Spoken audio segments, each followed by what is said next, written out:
Halo semuanya, pada kesempatan kali ini kami melakukan kunjungan dokumentasi ke Badan Keamanan Laut Republik Indonesia atau dikenal dengan Bakamla RI, khususnya yang ada di wilayah Bangka Belitung, untuk mengenal lebih dekat peran dan tugasnya dalam menjaga keamanan wilayah perairan Indonesia.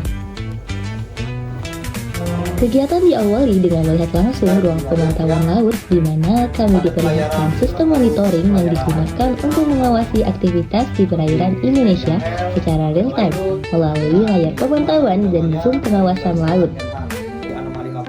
Dari sini kami dapat memahami bagaimana Bakamla memantau pergerakan kapal serta menjaga keamanan dan keselamatan laut Indonesia selama 24 jam penuh. Jadi yang pertama untuk mencari anomali kapal itu kita filter berdasarkan kecepatan kapal. Jadi kecepatan kapal itu yang mencurigakan itu di bawah 3 knot atau 3 knot lah minimal. Jadi saya melakukan filter itu dari speednya diperkecil jadi 3 knot. Lalu yang dicurigai itu kebanyakan kapal-kapal dari luar ya. Jadi saya filter flagnya itu atau benderanya itu dari luar negeri selain Indonesia. Setelah itu baru kita bisa memperkecil area pencarian karena kita wilayahnya cuma di Bangka Belitung, jadi hanya fokus ke Pulau Bangka dan Belitung. Di sini terpantau aman karena Alki 1 kan berada di sini ya. Alki 1 setelah tadi mungkin dari laut belum ada yang disampaikan mungkin karena semua kapal yang ada di wilayah Babel ada di wilayah aman atau wilayah anchor ya. Apakah ada yang ingin disampaikan dalam Jadi tidak terpantau anomali kapal. Jadi kalau biasanya anomali kapal ya. Selamat pagi Ujin, assalamualaikum warahmatullahi berada wabarakatuh. di jalur Ujin api biasanya. Musim Telau Jadi dia kapal itu tidak jelas mau berlabuh, enggak juga, tapi mondar-mandir aja di situ. Jadi alhasil bisa membahayakan kapal-kapal yang sedang melintas di jalur itu.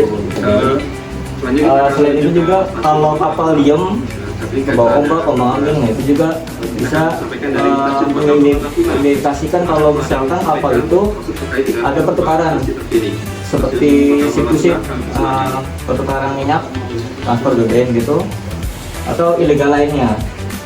Untuk pembajakan kalau di Indonesia jarang ya kalau pembajakan, jadi kebanyakan kalau di Indonesia itu pertukaran BBM, penyelundupan. Jadi kalau kapal-kapal yang sudah nggak jelas, diem lama, kami pantau itu minimal 1 hari.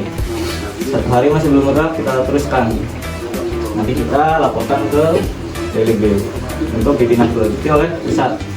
Jadi kalau sekarang masih terus dan di sana di pusat pun setelah dicari dan diteliti ternyata memang ada indikasi kalau misalkan kapal yang melakukan tindakan yang membahayakan atau kriminal, jadi nanti mereka akan meneruskan ke instansi terdekat dari kapal itu berada. Makanya kalau di berita-berita itu ada penangkapan, penyelundupan di mana, nah itu mekanisme. Jadi info itu kita teliti dulu, jangan sampai kita dapat info mentah langsung diteruskan. Jadi kita teliti dulu, kita dapatkan informasi sebanyak mungkin. Kalau memang ia terbukti, maka langsung ditindaklanjuti, diteruskan oleh instansi-instansi yang dekat dari kapal. Gunanya apa? Gunanya untuk kita lebih cepat bertindaknya sebelum kapal itu kabur.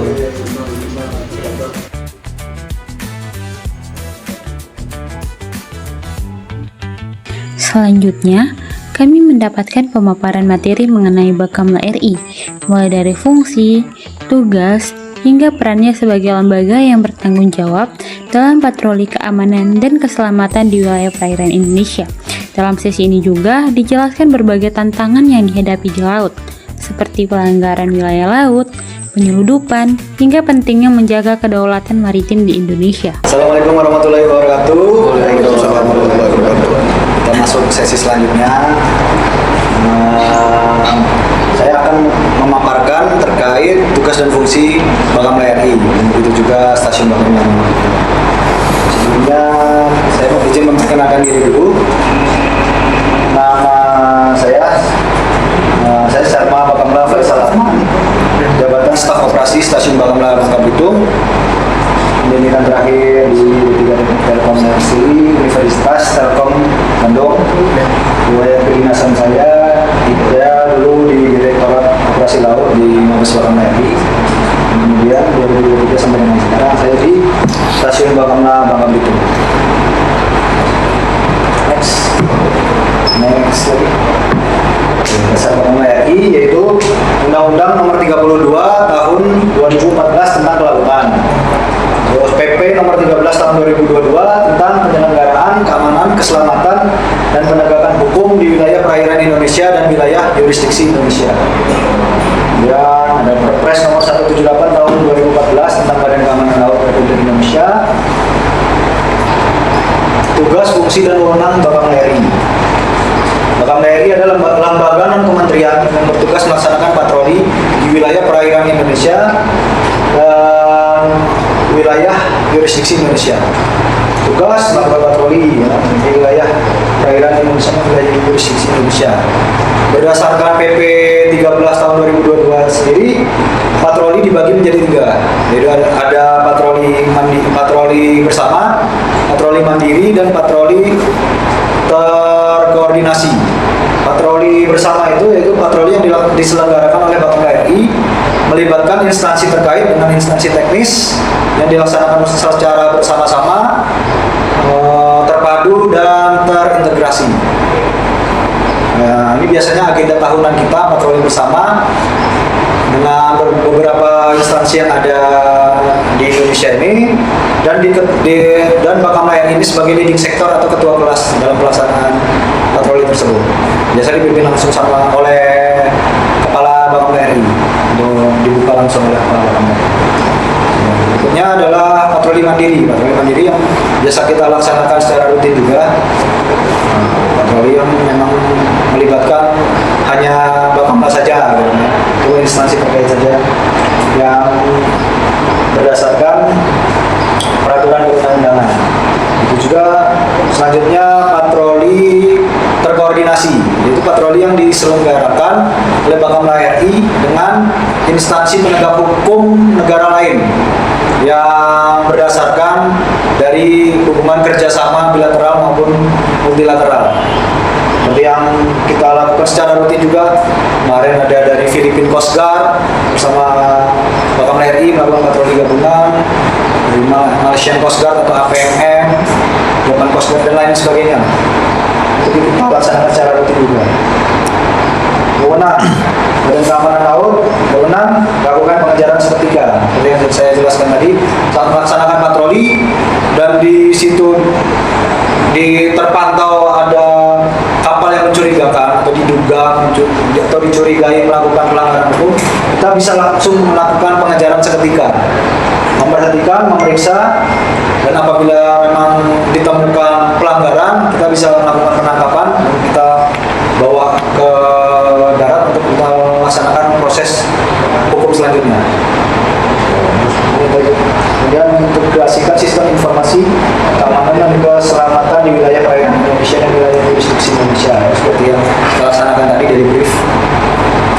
Untuk fungsi itu menyusun kebijakan nasional di bidang keamanan dan keselamatan, menyelenggarakan sistem peringatan dini, terus penjagaan, pengawasan, dan pencegahan penindakan pelanggaran hukum, mensinergikan dan memonitor pelaksanaan patroli perairan oleh instansi terkait, memberikan dukungan teknis dan operasional, memberikan bantuan pencarian dan pertolongan di wilayah perairan Indonesia, wilayah jurisdiksi Indonesia, dan melaksanakan tugas lain dalam sistem pertahanan nasional.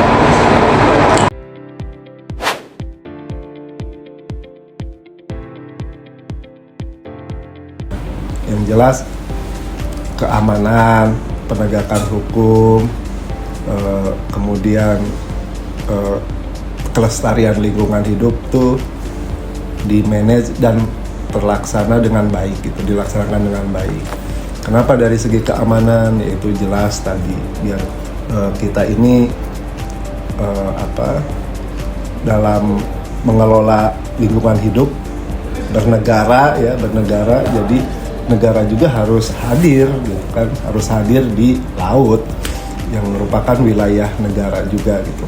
Nah, makanya negara mengatur itu ada undang-undang segala macam, undang-undang lingkungan hidup, undang-undang kejahatan narkotika, tambang, macam-macam ya, bea cukai dan lain-lain. Nah itu dampaknya kemana? Dampaknya ke kita juga, ke masyarakat juga, gitu. Itu kan salah satu devisa negara, sumber devisa negara ya, dikelola dengan baik, devisa negara meningkat, kesejahteraan diharapkan, masyarakat diharapkan meningkat karena negara memiliki sumber daya alam yang menunjang devisa, gitu ya, pemasukan untuk negara. Kemudian juga untuk lingkungannya, karena di sini di Bangka Belitung ini terkenal ya dari dulu. Sebelum penjajahan Belanda loh, kita ini di Bangka Belitung ini dikeruk timahnya ya. Timahnya dikeruk. Nah, ya kewajiban kita gitu kan menjaga kelestarian itu tadi. Karena kita juga di dunia ini sudah harus mengadopsi blue economy tadi. Ya setelah tambang timah di mana biar lingkungan hidup tuh kelestarian alam tidak rusak, gitu ya. Itu penting sekali. Harapan saya ya itu. Nah, kemudian itu tadi karena kurang pemahaman, mungkin penambang juga sama dengan para nelayan yang tidak paham tentang hal itu. Jadi pahamnya hanya hari ini saya dapat uang banyak nih, gue dapat duit banyak hari ini. Nggak peduli lah, ya, selanjutnya kan nggak tahu rusak atau apa. Itu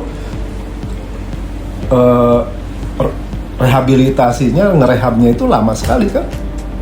Banyak lah di sini contoh-contoh adik-adik, apalagi yang orang sini atau sering jalan-jalan, banyak yang sudah bekas tambang ya. Itu gimana coba? Nah kan itu susah kan. Nah itu gimana caranya, harus kita, kewajiban kita bersama, bukan hanya aparat aja gitu kan. Kalau harapan saya ya ingin semua dari segi keamanan juga untuk kita, kewajiban negara itu menjamin keamanan, kemudian juga menjamin ekonomi, keberlangsungan ekonomi. Apa sih yang buat Bapak bisa proud, bangga masuk ke Bakamla ini?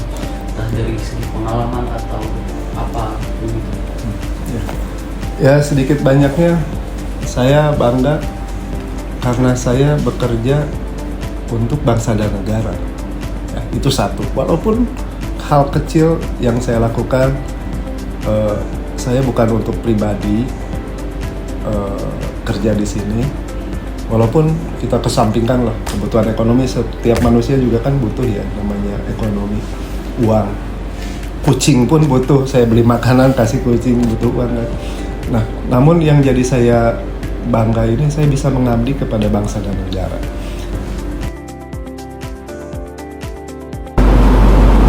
Itu adalah kalau menurut saya masa depan. Kegiatan kemudian dilanjutkan dengan kunjungan langsung ke pos dan area operasional Bakamla. Di sana, kami berkesempatan melihat kapal patroli yang digunakan dalam menjalankan tugas pengawasan dan pengamanan laut. Kami juga diperlihatkan fasilitas pendukung serta penjelasan mengenai fungsi kapal dan kesiapan personel dalam melaksanakan operasi maritim. namanya katamaran 501, tipenya katamaran. Paham nggak? Katamaran itu artinya ya kayak gitu, dua lambung kanan kiri, namanya kosong. Jumlahnya di Bakamla itu ada yang masih aktif itu 8 kalau nggak salah. Di Babel cuma 1. Itu 8 unit itu tersebar di seluruh Indonesia.